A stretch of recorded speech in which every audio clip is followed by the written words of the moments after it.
कहते हैं कुछ रास्ते ऐसे होते हैं जहां से लौटना मुमकिन नहीं होता। कुछ दरवाजे ऐसे होते हैं जो एक बार खुल जाएं तो कभी बंद नहीं होते।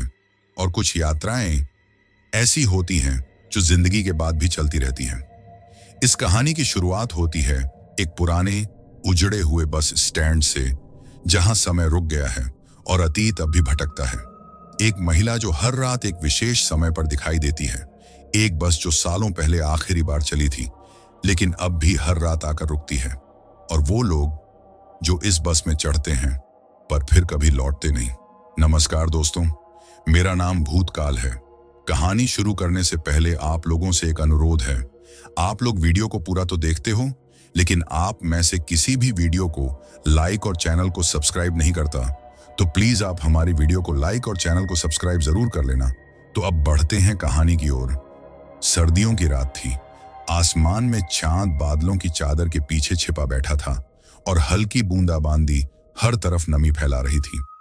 कोहरा इतना गहरा था कि सामने 10 कदम देख पाना भी मुश्किल हो रहा था। शहर के एक कोने में स्थित राजपुर बस स्टैंड कभी लोगों से भरा रहता था, लेकिन अब एक उजाड़ खंडहर बन चुका था। वहां अब न बसें रुकती थीं, न कोई मुसाफिर आता था। लेकिन फिर भी हर साल 13 दिसंबर की रात कोई ना कोई इस स्टैंड की तरफ खींचा चला आता था। क्यों? कोई नहीं जानता। शायद किस्मत उन्हें खींच लाती है, या शायद कुछ और। आज रात वहां खड़ा था सौरभ चौहान, एक खोजी पत्रकार जिसकी आदत थी असंभव और डरावनी घटनाओं के पीछे की सच्चाई तलाशने की।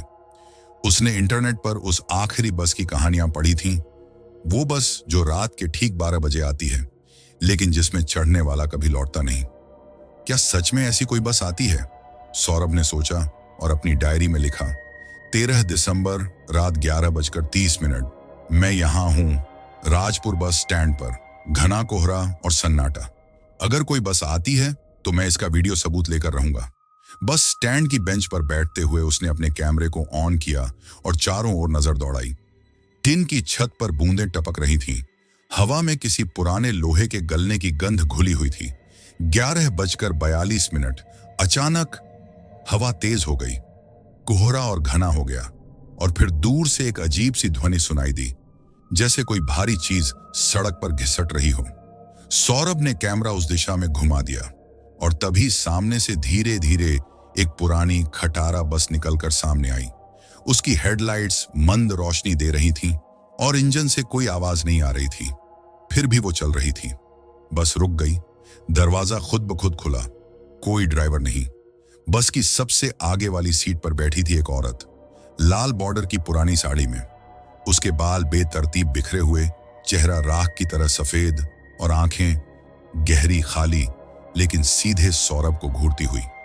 सौरभ के हाथ में पकड़ा कैमरा अचानक बंद हो गया। मोबाइल की स्क्रीन भी ब्लैक। उसी पल किसी ने उसके कान के पास आकर धीरे से कहा, अब तेरा नंबर है। बस का दरवाजा अब भी खुला था।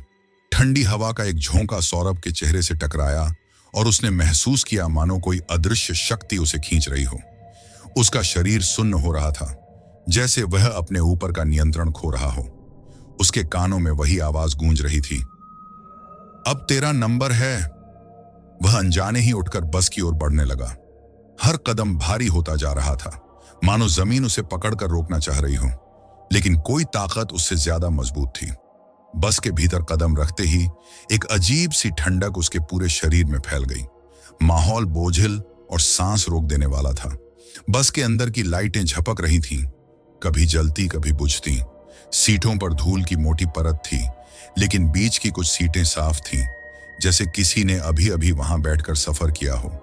औरत अब भी उसी सीट पर बैठी थी, सिर थोड़ा झुका हुआ, लेकिन जैसे ही सौरभ ने भीतर कदम रखा, उसने गर्दन घुमाई। उसकी आंखें अब लाल थीं, पूरी तरह लाल, और पुतलियां दिख नहीं रही थीं। सौरभ का दिल धड़कने लगा, लेकिन वो चल रहा था, मानो उसके शरीर पर उसका खुद का वश नहीं रहा। बस का दरवाजा अपने आप बंद हो गया। एक झटका लगा और बस चल पड़ी, बिना ड्राइवर।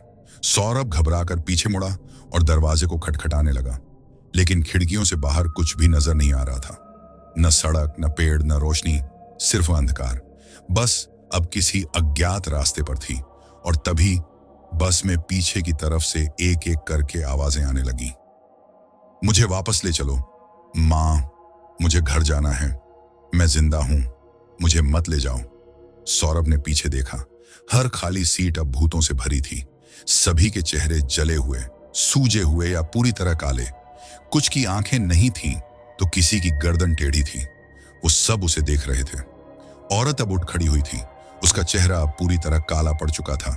आंखों से काली धुआं निकल रही थी। तू खुद आया है, अब यह सफर पूरा करना होगा, उसने एक बेजान सी आवाज में कहा। सौरभ चीखना चाहता था, लेकिन उसकी आवाज गले में ही दब गई। उसकी आंखें बंद होने लगीं और उसे लगा जैसे वो किसी गहरी नींद में जा रहा है। पर तभी बस एक झटके से रुक गई। दरवाजा खुला, बाहर उजाला था। एक पुराना टूटा हुआ मंदिर दिखाई दिया और औरत बोली, पहला पड़ाव तेरे अतीत का दरवाजा, वहां जाकर देख, तुझे क्यों बुलाया गया है। सौरभ जैसे ही बस से उतरा, एक अजीब सा एहसास हुआ, जैसे वह वक्त के भीतर कहीं बहुत पीछे चला गया हो। कोहरा अब भी मौजूद था, लेकिन अब उसमें घुली थी एक जानी पहचानी महक, अगरबत्ती और सड़े हुए फूलों की मिली जुली गंध। उसके सामने जो मंदिर था वह बेहद पुराना और टूटा फूटा था। दरवाजे लकड़ी के थे, जिन पर समय की मार साफ दिख रही थी। दीवारों पर जाले और छत से टपकता पानी, लेकिन मंदिर के भीतर जलता एक दिया आज भी टिमटिमा रहा था। सौरभ ने अपने जेब से मोबाइल निकाला, लेकिन अब वह पूरी तरह बंद था, जैसे उसमें जान ही नहीं बची हो। तेरे अतीत का दरवाजा खुल गया है, उस औरत की आवाज उसके कानों में फिर गूंज उठी। सौरभ ने धीरे धीरे मंदिर के भीतर कदम रखा। अंदर अजीब सन्नाटा था, लेकिन दीवारों पर कुछ तस्वीरें लटक रही थीं जो धुंधली और पुरानी थीं। उनमें एक तस्वीर थी 3 बच्चों की। वो तस्वीर जैसे सौरभ को घूर रही थी। वह ठिठक गया, क्यों वो बच्चे इतने जाने पहचाने लग रहे हैं। फिर उसकी नजर मंदिर की पीछे की दीवार पर पड़ी। वहां एक कालिख से लिखा था, सौरभ, हमने तुझसे वादा किया था, तू वापस आएगा। सौरभ की सांसें थम गईं। उसे याद आया एक बहुत पुराना दृश्य। जब वो 12 साल का था, गांव में गर्मियों की छुट्टियों में आया था। उसके साथ 3 दोस्त थे, रमन, बबलू और शीलू। उन्होंने खेल खेल में मंदिर के पीछे वाले कुएं में भूत बुलाने का खेल खेला था, लेकिन खेल में कुछ गलत हो गया। एक बच्चा, शीलू, आना कुएं में गिर गया। बाकी 2 डरकर भाग गए और सौरभ, उसने कुछ नहीं बताया किसी को। घर गया, झूठ बोला और अगले ही दिन शहर लौट आया। शीलू कभी नहीं मिला। लोग मान बैठे कि वो भाग गया या खो गया। लेकिन आज, इतने सालों बाद, वही मंदिर, वही दीवार और वही बच्चे तस्वीर में जमे हुए। तभी मंदिर के अंदर की छाया में हलचल हुई। कुएं के पास, जहां अब सिर्फ एक टूटा ढक्कन पड़ा था, वहां से कोई बाहर निकला। उसकी आंखें गड्ढों जैसी खाली थीं, हाथों की उंगलियां मरी हुई लाश की तरह नीली और सूजी हुई। सौरभ, तू चला गया था, लेकिन हम यहीं रह गए। सौरभ चीखते हुए पीछे हटा। मंदिर की दीवारें कांपने लगीं, दिए बुझ गए और सारा मंदिर एक गूंज से भर गया। तू भागा था, अब तुझे भुगतना होगा। लेकिन तभी उसी बस की हेडलाइट बाहर जली। वो औरत बस से बाहर खड़ी थी, मुस्कुराते हुए। अभी और देखना बाकी है, सफर तो शुरू हुआ है। सौरभ किसी तरह हिम्मत करके बस की ओर भागा। वो अब पूरी तरह डर के साए में था। उसे अब यकीन हो गया था, ये कोई साधारण बस नहीं, ये उसका पापों की सवारी है। दरवाजा खुला, उसने दौड़कर भीतर कदम रखा और बस फिर चल पड़ी, अगले पड़ाव की ओर। बस की खिड़कियों से बाहर अब भी कुछ नहीं दिख रहा था, न सड़क, न पेड़, न आसमान, बस एक अंतहीन अंधकार। भीतर सौरभ एक कोने में सिमटा बैठा था, चेहरा पसीने से भीगा हुआ, सांसें तेज और आंखों में खौफ। उसके दिल और दिमाग में अब कोई संशय नहीं था। यह बस उसे सिर्फ कहीं ले नहीं जा रही, ये उसे उसके गुनाहों का आईना दिखा रही थी।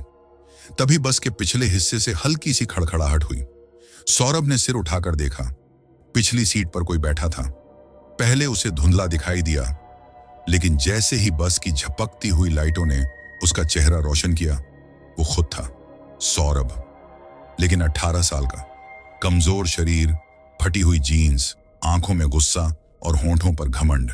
वही चेहरा जो सौरभ ने वर्षों पहले छोड़ दिया था, जब वह पत्रकार नहीं बल्कि एक आवारा लड़का हुआ करता था, जिसने एक रात गुस्से में आकर कुछ ऐसा कर दिया था जो उसे अब तक याद नहीं था, या शायद याद नहीं करना चाहता था। तू भूल गया मुझे? पीछे बैठे सौरभ ने पूछा। वर्तमान का सौरभ चौंक कर खड़ा हो गया। कौन हो तुम? तू ही हूं मैं। जिस दिन तूने उस आदमी को मारा था वो मैं था। तेरा वह रूप जिसने इंसानियत की हद पार कर दी थी। सौरभ के जहन में अब पुराने दृश्य कौंधने लगे। एक छोटी दुकान, एक बहस, और फिर अचानक चाकू उठाना।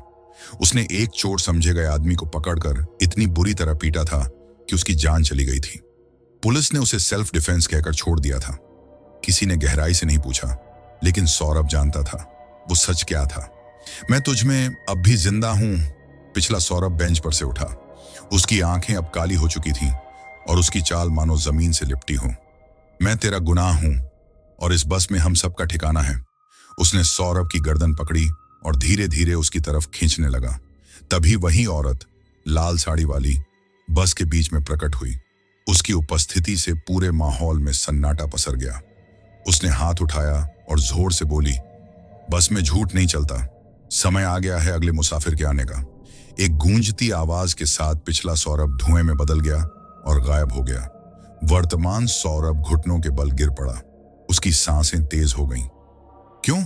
मुझे क्यों लाया जा रहा है इस बस में? वह चिल्लाया। औरत मुस्कुराई। तू अकेला नहीं है। ये बस उन सबके लिए है जिनकी आत्मा बोझिल है। और अब अगला मुसाफिर चढ़ चुका है। बस एक बार फिर झटके से रुकी। दरवाजा खुला और इस बार अंदर एक बूढ़ा आदमी चढ़ा, कमजोर, लाठी के सहारे, लेकिन उसकी आंखों में थी एक ऐसी आग जैसे वह मरने नहीं, किसी से बदला लेने आया हो। वह सीधा सौरभ की ओर देखता है और कहता है, तू मुझे पहचानता है बेटे? बस की लाइटें अब स्थिर थीं, लेकिन माहौल और भी भारी हो गया था। अजीब सी खामोशी सवार हो गई थी, जैसे हवा भी सांसें रोककर देख रही हो कि आगे क्या होने वाला है। वो बूढ़ा आदमी धीरे धीरे लाठी के सहारे चलता हुआ सौरभ के ठीक सामने आकर खड़ा हुआ। तू नहीं पहचानेगा मुझे, उसने कहा, लेकिन तेरे दिल के किसी कोने में मैं आज भी जिंदा हूं। सौरभ घबरा गया। मुझे कुछ समझ नहीं आ रहा। आप कौन हैं? बूढ़ा आदमी थोड़ा झुका, आंखें सौरभ की आंखों से मिली और कहा, मैं हूं सूरज प्रताप सिंह, उस आदमी का बाप जिसे तूने सड़क पर मारा था। सौरभ के पैरों तले जमीन खिसक गई। वह रात याद आई जब सौरभ 18 साल का था। गुस्से में, नशे में और ताकत के नशे में चूर उसने एक आदमी को चोर समझकर पीट दिया था। कोई गवाह नहीं था। पुलिस ने केस बंद कर दिया, लेकिन उस आदमी का नाम था रघु प्रताप सिंह, एक ईमानदार चौकीदार जो बस अपना काम कर रहा था। तूने मेरे बेटे को मारा बिना किसी सबूत, बिना किसी दया के, बूढ़ा आदमी कांपती आवाज में बोला। और अब मैं मरने के बाद भी शांति नहीं पा सका। सौरभ का गला सूख गया। मैं माफी चाहता हूं, वह बड़बड़ाया। माफी? बूढ़े ने सिर हिलाया। माफी तब मिलती है जब पछतावा हो। तुझमें आज तक पछतावा नहीं था, बस अब जब मौत सामने खड़ी है तब तू घबरा रहा है। वो औरत लाल साड़ी में फिर प्रकट हुई। उसकी आंखें अब बिल्कुल सफेद थीं, जैसे सब देख रही हों। अब ये फैसला मेरा नहीं, बस का है, सूरज प्रताप ने कहा। अचानक बस की सारी लाइटें बुझ गईं। एक तेज चीख सुनाई दी और सौरभ को लगा जैसे पूरी बस घूम रही हो। उसकी आंखों के सामने दृश्य बदलने लगे। उसे अपनी पुरानी जिंदगी के वो सारे क्षण दिखने लगे। झूठ, लालच, बदला, डर और खून। अंत में आवाज आई, सफर अभी खत्म नहीं हुआ सौरभ चौहान, अभी कई और मुसाफिर चढ़ने बाकी हैं। अचानक बस फिर झटके से रुकी और इस बार दरवाजा खुला और भीतर आई एक लड़की जिसके कपड़े गीले थे, बालों से पानी टपक रहा था और चेहरे पर था ऐसा सन्नाटा जैसे वह बहुत कुछ कहने आई हो, बिना बोले। सौरभ ने उसे देखा और उसकी रूह कांप गई। ये कैसे हो सकता है? बस में जैसे ठंड बढ़ गई थी, खिड़कियों पर धुंध जमने लगी थी और हर सांस से भाप निकल रही थी। सौरभ की नजरें उस लड़की पर टिकी थीं जो अभी अभी छड़ी थी। उसके कदम गीले थे, हर बार जमीन पर पड़ने से छप की आवाज होती थी, मानो वो सच में पानी से निकली हो। उसके बाल पूरी तरह भीगे थे, चेहरा सफेद, होंठ नीले और आंखों में एक अजीब सा खालीपन। वो सीधे चलती हुई सौरभ के सामने आकर रुक गई। सौरभ पीछे खिसकने लगा, नंदिता, उसके मुंह से बेसाख्ता निकला। लड़की ने सिर्फ एक बार सिर हिलाया। सौरभ कॉलेज के दिनों में एक लड़की से प्यार करता था, नंदिता रावत। पढ़ाई में तेज, स्वभाव से शांत और सौरभ से बिल्कुल उलट। वो दोनों करीब आए, लेकिन सौरभ का गुस्सैल और असुरक्षित स्वभाव जल्द ही उनके रिश्ते को जहरीला बना गया। एक दिन कॉलेज टूर पर सब झील के किनारे गए। वहां किसी बात पर दोनों में बहस हुई और नंदिता रोती हुई पानी के किनारे चली गई।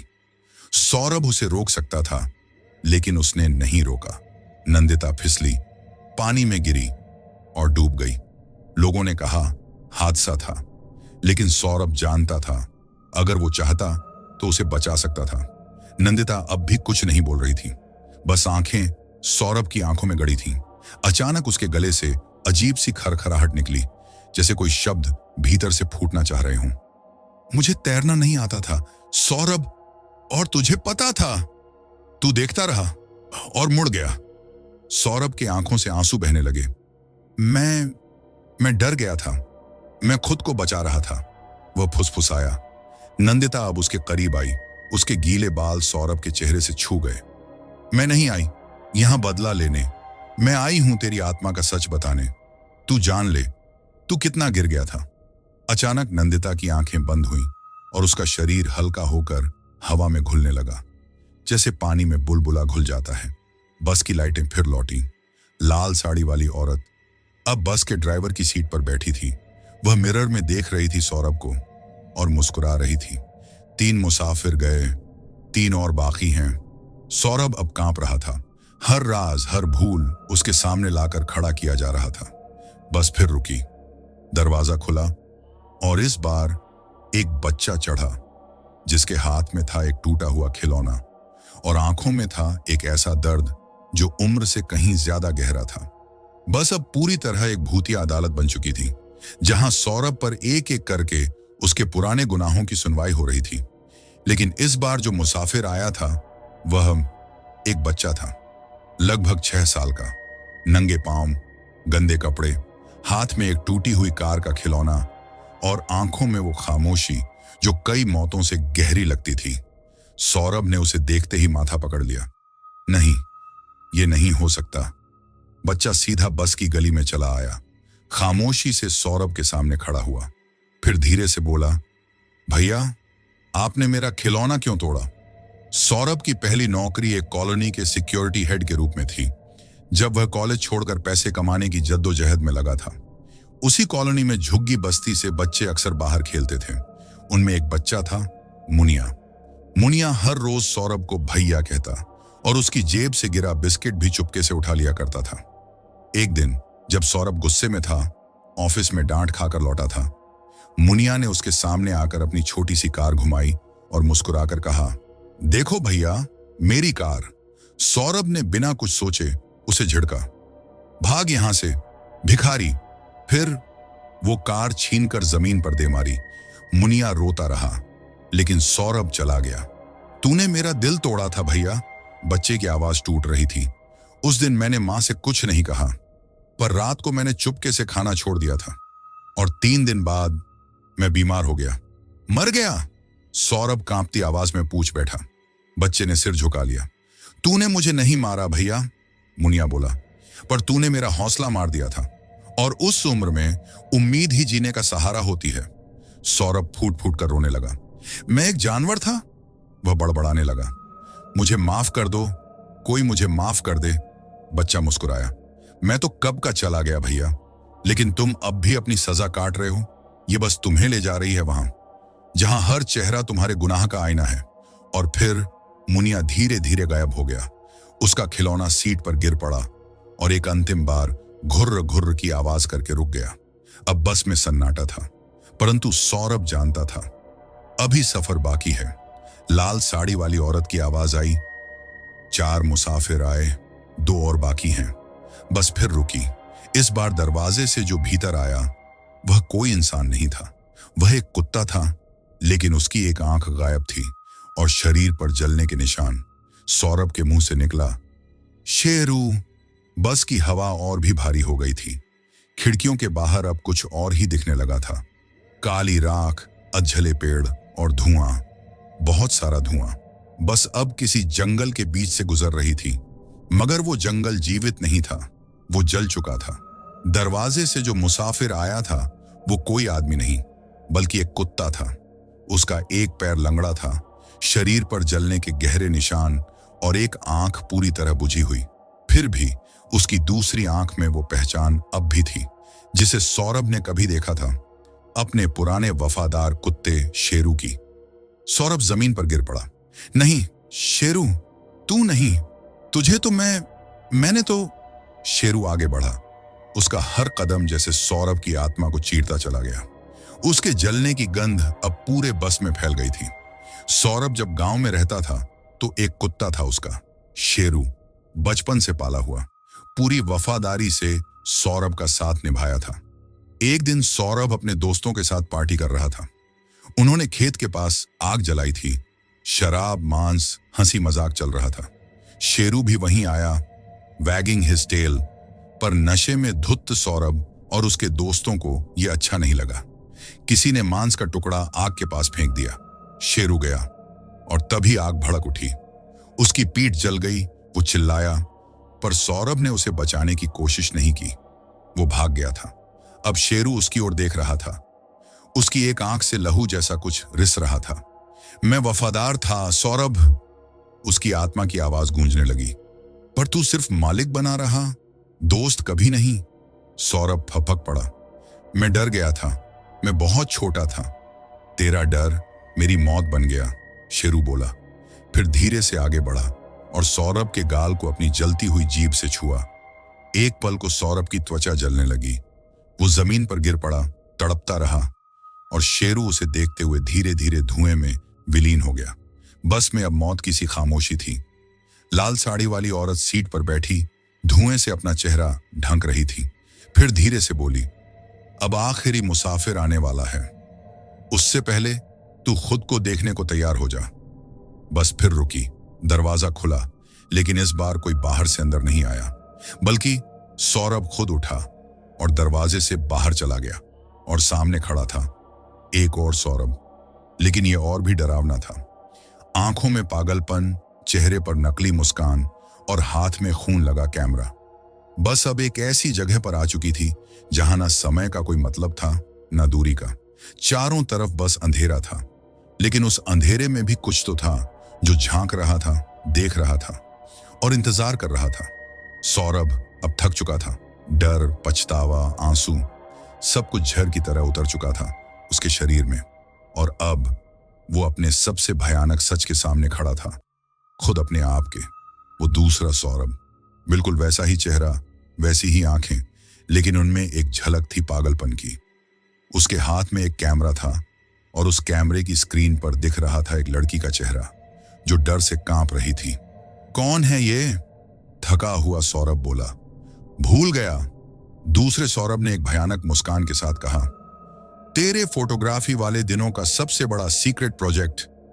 कुछ साल पहले सौरभ ने एक मॉडलिंग एजेंसी में काम शुरू किया था। वहां वह लड़कियों की तस्वीरें खींचता था। कई बार वो लड़कियों को पोस्ट शूट के लिए बुलाता, अकेले बंद कमरे में। उसमें से एक लड़की थी आशना, भरोसा कर बैठी थी उस पर। लेकिन उस रात जब वो नशे में था, कैमरे के पीछे नहीं, उसके भीतर का हैवान खड़ा था। वो लड़की रोती रही, कहती रही, मत करो प्लीज, पर कैमरा चलता रहा और सौरभ हंसता रहा। तू सोचता है ये दुनिया भूल गई? तेरे भीतर का राक्षस अब भी जिंदा है सौरभ। दूसरा सौरभ, वो असली गंदा सच, अब उसकी आंखों में घूर रहा था। मैं बदल गया हूं, सौरभ ने कांपती आवाज में कहा। मैंने माफी मांगी, मैंने पछतावा किया, लेकिन तुझे सजा कब मिली? कोई जेल, कोई अदालत, कुछ नहीं। अब ये बस ही है तेरा निर्णय स्थल। अचानक वह दूसरा सौरभ आगे बढ़ा और कैमरे को सौरभ के चेहरे पर तान दिया। देख, आखिरी क्लिक। फ्लैश। सौरभ की आंखें चौंधिया गईं। जब उसने आंखें खोली, वो फिर बस के अंदर था। बस अब चल नहीं रही थी, सब सीटें खाली थीं। ड्राइवर सीट पर लाल साड़ी वाली औरत अब वहां नहीं थी। बस के भीतर गूंज रही थी उसकी आवाज। सफर पूरा हुआ, सौरभ चौहान, अब तुझे फैसला सुनाया जाएगा। सामने स्क्रीन पर एक दरवाजा दिखा, उस पर लिखा था निर्णय कक्ष। सौरभ कांपता हुआ उठने लगा। अब बचे थे बस कुछ कदम, और उसके बाद उसका अतीत, उसका वर्तमान और शायद उसका भविष्य एक साथ फैसले में बदलने वाला था। बस अब बिल्कुल शांत खड़ी थी, जैसे वक्त थम गया हो। हर खिड़की पर परछाइयां थिरक रही थीं। हवाओं में किसी अदृश्य प्रार्थना की गूंज थी। सौरभ कांपते हुए उठा। उसके शरीर पर पड़े जख्म अब भी जल रहे थे, मगर उसके मन में जो बोझ था वो इनसे कहीं भारी था। सामने वो दरवाजा खड़ा था, निर्णय कक्ष काले अक्षरों में लिखा, जैसे खुद मौत ने लिखा हो। सौरभ ने दरवाजा खोला। अंदर सब धुंध से भरा था। बीच में एक गोल मंच और उसके चारों ओर बैठी थीं वो 5 आत्माएं। नंदिता पानी में डूबी शांति की मूरत, मुनिया टूटा खिलौना पकड़े मासूम आत्मा, शेरू जल चुका मगर अब भी वफादार, वो लड़की आशना जिसका दर्द अब कैमरे से बाहर आ चुका था, और सौरभ खुद, मगर वो दूसरा काला चेहरा वाला उसका ही अक्स। बीच में खड़ी थी लाल साड़ी वाली औरत, अब एक देवी की तरह, मगर उसकी आंखों में आग थी। सौरभ चौहान, वह बोली, तेरे अपराध एक सूची नहीं, एक जीवन बन चुके हैं। अब फैसला तुझ पर नहीं, तेरे कर्मों पर होगा। सौरभ घुटनों पर गिर गया। मैं मानता हूं मैंने बुराई की, मैं जानता हूं मैं अच्छा नहीं था। तो क्या चाहता है तू? देवी ने पूछा। मुक्ति नहीं, सजा चाहता हूं, मगर एक मौका भी खुद को बदलने का, दूसरों की मदद करने का। एक पल को सब चुप हो गया। फिर नंदिता ने कहा, अगर इसे आग में डालो तो शायद कुछ नया जन्म ले। मुनिया बोला, इस बार ये किसी बच्चे का खिलौना नहीं तोड़ेगा। शेरू भौंका, दूसरी बार मैं फिर इसके साथ रहना चाहूंगा। देवी ने अपनी लाल आंखों से देखा, फिर धीरे से बोली, माफी मांगना आसान है, सुधारना कठिन। हम तुझे दे रहे हैं एक और जीवन, मगर हर सांस एक परीक्षा होगी। और फिर पूरा मंच जल उठा। सौरभ की चीखें गूंजने लगीं, लेकिन उसके चेहरे पर एक अजीब सी शांति थी। अगली सुबह शहर के एक सरकारी अस्पताल के बाहर एक आदमी मिला, अधजला शरीर पर जिंदा। नाम नहीं याद, अतीत नहीं याद, लेकिन जब भी कोई जानवर दिखता वो उसके पैरों में बैठ जाता।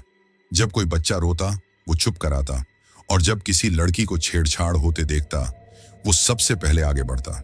लोग उसका नाम नहीं जानते, मगर वो खुद को कहते हैं आखिरी मुसाफिर। हजारों चीखें, जलती हुई आत्माओं की छाया, और बस के आखिरी सफर के बाद सौरभ ने आंखें खोली। उसका शरीर दर्द से कराह रहा था। चारों ओर सफेद दीवारें थीं, बेहोशी की गंध और धीमी बीप बीप की मशीन की आवाज। वह अस्पताल में था। डॉक्टर देखिए, होश में आ गया, एक नर्स की आवाज आई। सौरभ की आंखें धुंधली थीं। नाम बताओ, डॉक्टर ने पूछा। सौरभ ने कुछ कहने की कोशिश की, पर आवाज नहीं निकली। पिछली यादें? सौरभ ने आंखें बंद कर ली। बस आग, मुनिया, शेरू, आशना, और फिर एक काली बस में जलता हुआ चेहरा।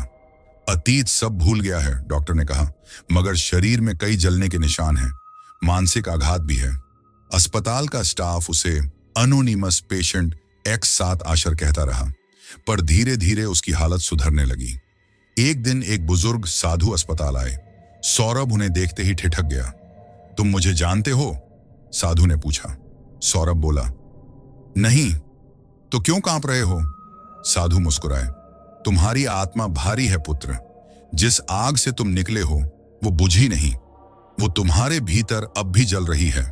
सौरभ के हाथ कांपने लगे। मैं कौन हूं? उसने पूछा। साधु ने कहा, तू वही है जो मर चुका है और फिर भी जीवित है। उस रात सौरभ को एक सपना आया, बस फिर से दिखाई दी, खाली, मगर स्टेयरिंग पर खून से लिखा था, तेरा सफर अभी बाकी है। सुबह होते ही अस्पताल की खिड़की के बाहर एक औरत खड़ी मिली, लाल साड़ी में नहीं, अब एक नीली चादर में, लेकिन उसकी आंखें वैसी ही थीं। क्या तुम तैयार हो मुसाफिर? उसने धीरे से पूछा। अस्पताल से छुट्टी मिलते ही सौरभ को किसी ने लेने नहीं आया, ना कोई रिश्तेदार, ना कोई जान पहचान। एक साधु ने बस एक कागज थमाया, उस पर सिर्फ एक पता लिखा था, शहर देवपुर, मोक्ष निवास, ward number 13 inch. Bus stand पर खड़ा सौरभ थका हुआ लग रहा था। एक पुराना बैग, 2 जोड़ी कपड़े और मन में गहरा खालीपन। 13 इंच बस स्टैंड पर खड़ा सौरभ थका हुआ लग रहा था। एक पुराना बैग, 2 जोड़ी कपड़े और मन में गहरा खालीपन। वो जानता नहीं था कि उसे क्यों भेजा जा रहा है वहां, पर उसके पांव जैसे किसी अदृश्य ताकत से खींचते जा रहे थे। देवपुर, एक शहर जो मानचित्र पर छोटा लगता है मगर इतिहास में भरा हुआ है। यहां कभी एक मानसिक रोग अस्पताल था, जिसे लोग कहते थे पागलों की जेल। अब उस अस्पताल को एक पुनर्वास केंद्र में बदल दिया गया था। मोक्ष निवास, यहां ऐसे लोगों को रखा जाता था जिन्हें समाज भूल चुका है, या वो जो अपनी सजा चुकाने के लिए भेजे गए हैं, बिना अदालत, बिना कानून, केवल आत्मा के न्याय से। सौरभ जब मोक्ष निवास पहुंचा तो पहली चीज जो उसने देखी वो थी दीवार पर उकेरी गई एक पेंटिंग। एक आदमी जलती बस से उतर रहा है, उसके पीछे परछाइयां और उसके सामने अंधेरा। नाम? एक अधेड़ उम्र की महिला ने पूछा। सौरभ कुछ पल चुप रहा, फिर बोला, मेरा नाम आखिरी मुसाफिर है। वो मुस्कुराई नहीं। यहां नाम से कुछ नहीं होता, यहां हर व्यक्ति एक कर्म है। तुम कौन सा कर्म हो? सौरभ कुछ कह नहीं सका। महिला ने उसकी फाइल खोली, उस पर सिर्फ एक शब्द लिखा था, पुनर्जन्मित दोषी। तुम्हारा काम है यहां रहने वालों की सेवा करना, दिन में सफाई, रात में निगरानी और हर हफ्ते एक कन्फेशन। कन्फेशन? हाँ, अपने पापों को एक कमरे में बैठकर बोलना, एक रिकॉर्डर के सामने। रात को जब सौरभ अपने कमरे में गया, दीवार पर एक खिड़की थी जिसके बाहर सिर्फ एक पुराना पेड़ दिखता था। पेड़ की एक डाल पर एक औरत झूल रही थी। लाल साड़ी नहीं थी, लेकिन चेहरा वैसा ही था। ये पुनर्जन्म नहीं सौरभ, ये अग्नि परीक्षा है। मोक्ष निवास में रातें हमेशा भारी होती थीं। न कोई शोर, न कोई रोशनी, बस एक धीमी सी सिसकी जो हर वार्ड की दीवारों में समाई हुई लगती थी। सौरभ को वार्ड नंबर 13 में ड्यूटी दी गई थी। ये वार्ड सबसे अलग था। यहां रहने वाले मरीज नहीं थे, बल्कि वो लोग थे जो या तो बोल नहीं सकते थे या बोलते ही नहीं थे। उनकी आंखें अक्सर खुली रहती, मगर जैसे वो किसी और दुनिया को देख रहे हों। पहली रात जब सौरभ निगरानी पर था, एक बूढ़ा व्यक्ति अचानक उसकी ओर देखने लगा। उसकी आंखें बिल्कुल सीधी सौरभ की आंखों में झांक रही थीं। फिर उसके मुंह से सिर्फ एक शब्द निकला, तू वापस क्यों आया? सौरभ ठिठक गया। आपने क्या कहा? बूढ़ा मुस्कुराया नहीं, बस धीरे से उठ खड़ा हुआ और चलते चलते एक दीवार के पास रुक गया। फिर अपनी उंगली से दीवार पर कुछ लिखा, मगर जब सौरभ पास गया, दीवार पर कुछ नहीं था। उसी वक्त वार्ड की लाइट फड़फड़ाई और पास की खिड़की से एक ठंडी हवा का झोंका भीतर आया। सौरभ ने देखा, वही औरत जिसकी झलक उसे अस्पताल की खिड़की से मिली थी, अब उस पेड़ की डाल पर नहीं, बल्कि वार्ड की छाया में खड़ी थी। नीली चादर मगर लाल आंखें। वो औरत धीरे से बोली, यहां हर आत्मा किसी अपराध की गवाह है, और कुछ आत्माएं इंसान के रूप में लौटती हैं, ठीक तुम्हारी तरह। अचानक बूढ़ा व्यक्ति जोर से चिल्लाया, मुझे उस बस से बाहर निकालो, मुझे फिर मत जलाओ। वो दीवारों से टकराने लगा, खून बहने लगा, लेकिन फिर भी चिल्लाता रहा। सौरभ उसे रोक नहीं पाया, और जैसे ही नर्स अंदर आई, बूढ़ा शांत हो गया, जैसे कुछ हुआ ही नहीं। क्या हुआ? नर्स ने पूछा। सौरभ ने कांपती आवाज में कहा, उसने कहा वो उस बस में था। नर्स चुप हो गई, फिर बोली, यहां सबको वो बस दिखती है मुसाफिर, क्योंकि यहां हर किसी ने उस आखिरी बस में एक सीट ली थी, जैसे तुमने। उस रात सौरभ को नींद नहीं आई। सपने में फिर वही बस थी, पर इस बार उसमें एक नई सवारी चढ़ी, खुद सौरभ का प्रतिबिंब, मगर चेहरा अब भी अधजला। वार्ड नंबर 13 में अगली सुबह अजीब सी खामोशी लेकर आई। कई मरीजों ने रात भर नींद नहीं ली थी, कुछ की आंखें खुली रह गई थीं, जैसे किसी अंधेरे को घूर रहे हों। उस दिन मोक्ष निवास में एक नई महिला को लाया गया। नाम किरण शर्मा, उम्र लगभग 30 वर्ष, स्थिति मानसिक रूप से अस्थिर मगर खतरा नहीं। उसे सीधे वार्ड 13 में भेजा गया। सौरभ जब पहली बार उससे मिला तो वो दीवार की ओर मुंह करके बैठी थी, अपने बालों में उंगलियां फेरती हुई। आपको कुछ चाहिए? सौरभ ने धीरे से पूछा। वो चुप रही। सौरभ जाने ही वाला था कि अचानक उसने कहा, बस में भी ऐसे ही चुप थे ना तुम? सौरभ की सांस रुक गई। तुम कौन हो? वो हंसी, एक सूखी खोखली हंसी। तुमने मुझे नाम से बुलाया था, अब मैं तुम्हें तुम्हारे पापों से पुकार रही हूं। सौरभ के चेहरे पर पसीना आ गया। मैंने तुम्हें कहाँ देखा है? किरण पलटी। उसकी आंखें बिल्कुल लाल थीं। शायद जब तुम्हारे कैमरे ने मेरी चीखें कैद की थीं और तुमने टीवी पर चलाया था। देखिए, बलात्कार पीड़िता की आत्मा किस तरह बदला ले रही है। सौरभ पीछे हट गया। उसके पांव लड़खड़ा गए। तुम वो नहीं हो सकती। क्यों नहीं हो सकती? उसने कहा।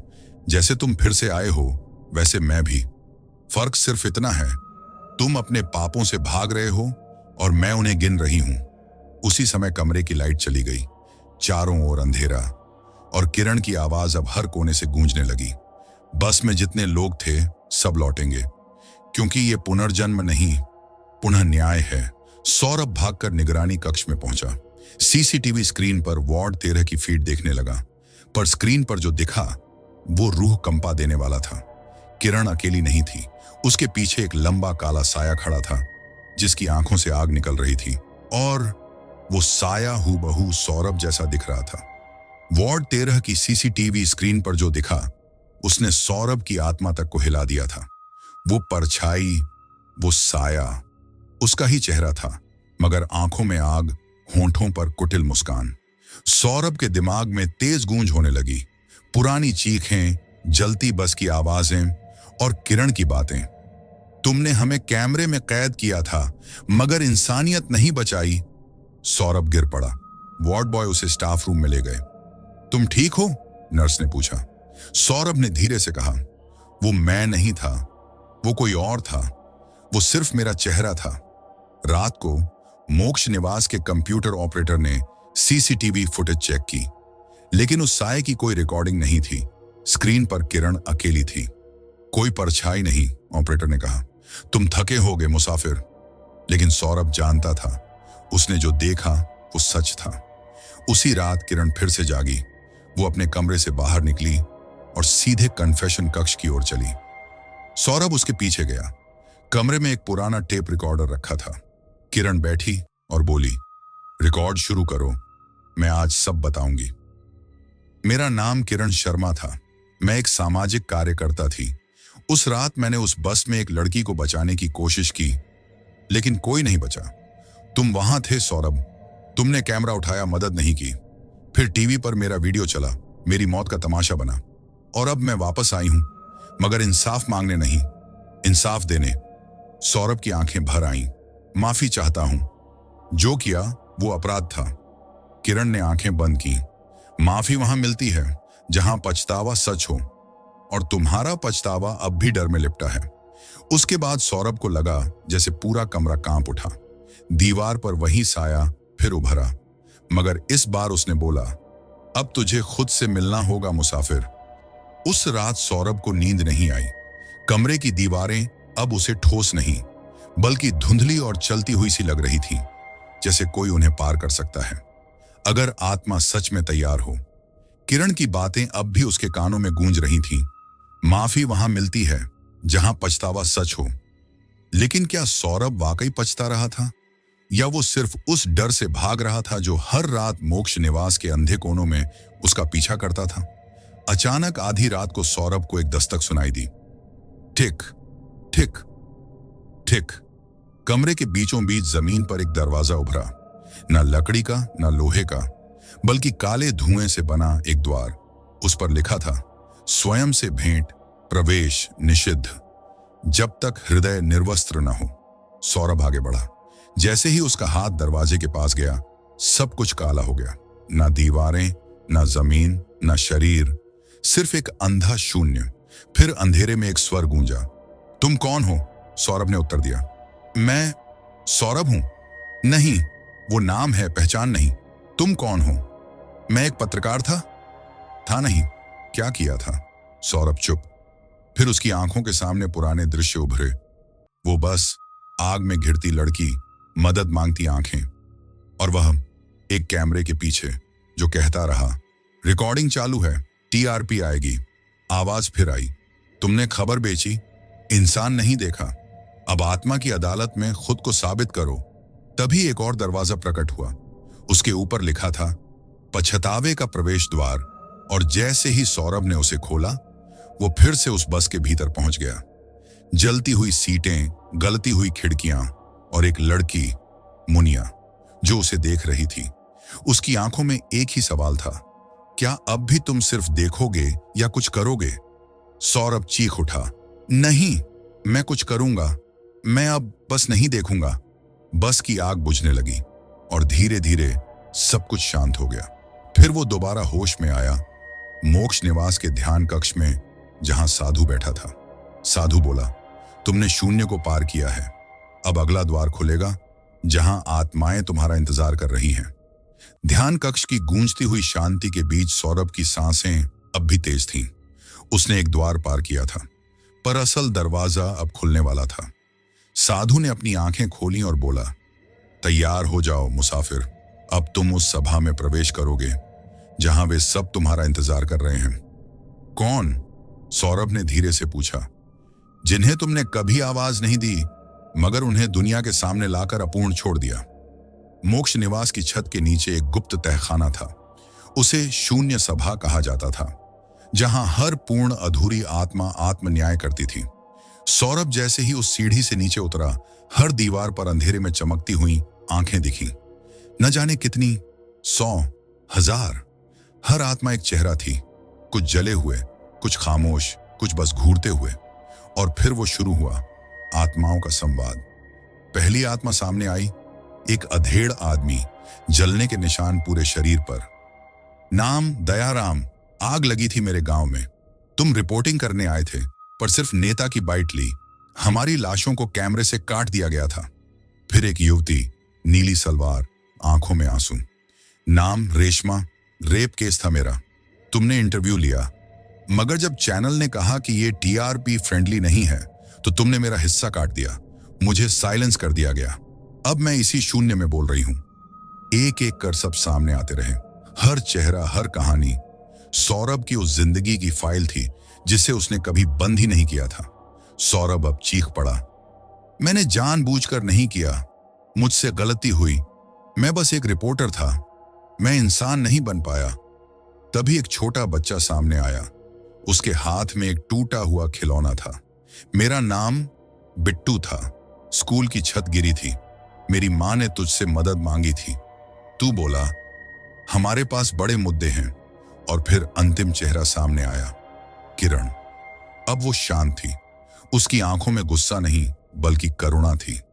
मैंने तुझे माफ नहीं किया सौरभ, लेकिन तू खुद को माफ कर पाए, ये देखने आई हूं। सभा की सारी आत्माएं अब उसकी ओर देख रही थीं। फिर एक के बाद एक उन सब ने कहा, सच्चा पछतावा वही होता है जो भोगा जाए। अब भोगने का समय आया है। साधु की आवाज गूंजी, अब तेरी अगली यात्रा होगी पुनर्जन्म के पहले पड़ाव पर, जहां सज्जा शरीर में उतरती है। शून्य सभा की आत्माओं ने सौरभ को छोड़ दिया, मगर मुक्त नहीं किया। अब उसका शरीर, मन और आत्मा तीनों को गुजरना था उस रास्ते से जिसे उसने दूसरों के लिए बस एक खबर समझा था। साधु ने कहा, अब तू एक शरीर नहीं, एक भोग है। जैसे तूने दूसरों के दुख को शब्द बनाकर बेचा, अब वही दुख तुझ में मांस बनकर समाएगा। सौरभ को मोक्ष निवास के उस कक्ष में ले जाया गया जिसे मृत अंग कक्ष कहते थे। यहां दीवारों में मांसल चीखें थीं। हाँ, दीवारें सांस लेती थीं, रोती थीं और कभी कभी किसी और के दर्द में तड़पती थीं। एक टेबल पर सौरभ को लिटाया गया। साधु ने एक कटोरा निकाला, उसमें से राख में सनी चींटियां निकल रही थीं।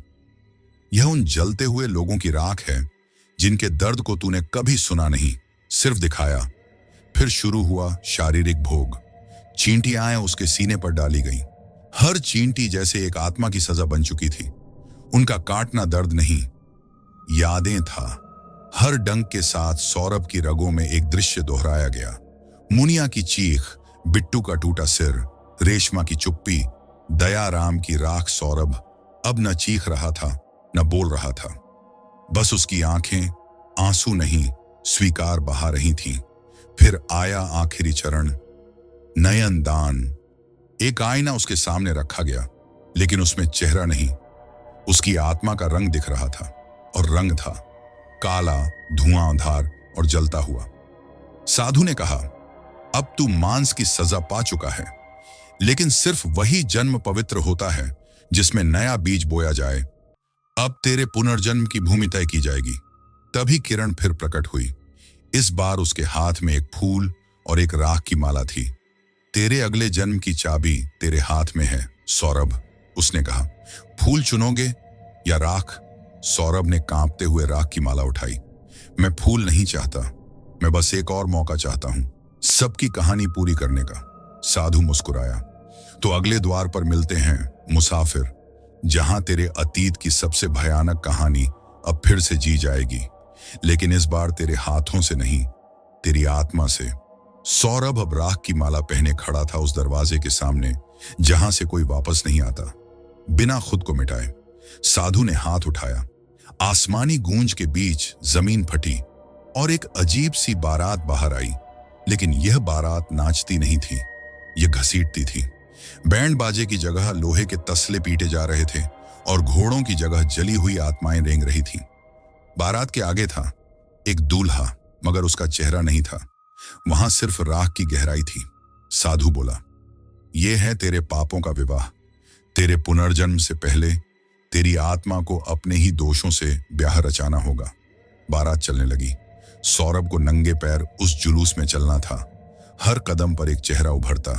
बिट्टू, रेशमा, दयाराम, किरण, हर एक ने उसे एक सवाल दिया। बिट्टू, तूने जब मुझे दबते देखा, क्या तेरे मन में एक बार भी डर था या सिर्फ स्टोरी थी? रेशमा, क्या तू सोचता था कि मेरी इज्जत से ज्यादा तेरा करियर कीमती है? दयाराम, क्या सच छुपाने के लिए तेरे चैनल ने पैसे लिए और तू चुप रहा? हर सवाल एक नजर बनकर उसकी त्वचा में चुभ रहा था। बारात अब एक चौराहे पर रुकी। वहां खड़ी थी नरक की दुल्हन, काली साड़ी, आंखों में कोयले का धुआं और होंठों पर सिर्फ एक शब्द, सच। सौरभ को उसके साथ पवित्र अग्नि नहीं, बल्कि जलती हड्डियों के चारों ओर 7 फेरे लेने थे। हर फेरा एक स्वीकार, मैं झूठा था, मैंने देखा पर किया नहीं। मैंने कमाया इंसानियत खोकर, मैंने दर्द बेचा, सहारा नहीं दिया। मैंने चुप रहकर बहुत कुछ मिटाया। मैंने अपने स्वार्थ से सच्चाई को तोड़ा। अब मैं वही बनना चाहता हूं जो मैंने कभी दिखाया नहीं। जैसे ही 7वां फेरा पूरा हुआ, नरक की दुल्हन ने उसकी राख की माला तोड़ दी और एक शब्द बोला, पुनर्जन्म। फिर अचानक एक रोशनी फूटी। नरक लोक पीछे छूट गया। अब सौरभ नहीं था, अब वह एक बच्चा बनने वाला था। बारात के बाद जब सब कुछ राख हो गया तो एक हल्की सी सीटी सुनाई दी, जैसे कोई पुरानी आत्मा फिर से सांस लेना चाहती हो। सौरभ अब नहीं रहा। अब वह एक शिशु के रूप में धरती पर लौट चुका था। एक गांव, धूल भरी पगडंडी और कच्चे मकान, कुएं से पानी खींचती औरतें और एक मां जिसके आंचल में लिपटा था एक नवजात बच्चा। उसका नाम रखा गया सचिन।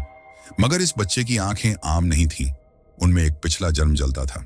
सचिन जब 5 साल का हुआ तो उसे सपने आने लगे, पर वो सपने नहीं, जले हुए सच के टुकड़े थे। रात को वो चीख कर उठता, बस जल रही है, बचाओ, मुनिया, माफ कर दो। उसकी मां डरती थी। गांव वाले कहते, इस बच्चे में कोई पुराना साया है। लेकिन सचिन जब थोड़ा बड़ा हुआ तो उसने बोलना शुरू किया, मैं कुछ अधूरा छोड़ आया हूं। गांव के स्कूल में जब टीचर ने पूछा, बड़े होकर क्या बनना है? बाकी बच्चे बोले, डॉक्टर, टीचर, अफसर।